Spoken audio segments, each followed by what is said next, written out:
Hello అండి, అందరూ బాగున్నారా?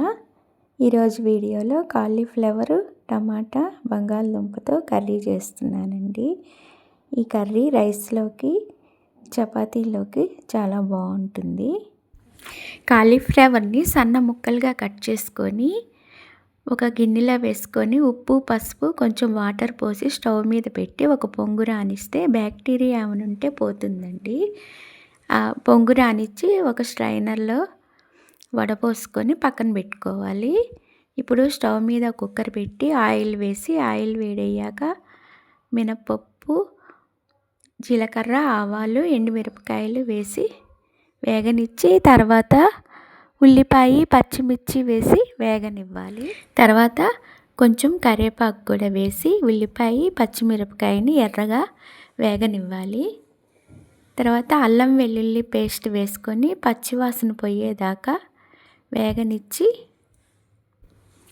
ఆ తర్వాత బంగాళదుంప ముక్కలు వేసుకొని కొంచెం సేపు వేగనిచ్చి టమాటా ముక్కలు కూడా వేసుకొని కొంచెం టమాటా మెత్తగా అయ్యేదాకా వేగనివ్వాలి. తర్వాత రుచికి సరిపడా సాల్టు, ఒక చిన్న స్పూన్ పసుపు వేసి కొంచెం సేపు కలుపుకొని ఆ తర్వాత ఉడకబెట్టిన కాలీఫ్లవర్ని కూడా వేసుకొని కలుపుకోవాలి. తర్వాత తగినంత కారం వేసుకొని బాగా కలియబెట్టి ఒక అర గ్లాస్ వాటర్ పోసుకొని కొంచెం కొత్తిమీర వేసుకొని ఇంకొంచెం సేపు కలిపి కుక్కర్ మూత పెట్టి ఒక్క విజిలే రానియ్యాలండి, లేకపోతే మెత్తగా అయిపోతుంది కర్రీ. ఎక్కువ విజిల్స్ వస్తే ఒక విజిల్ వచ్చేసిందండి.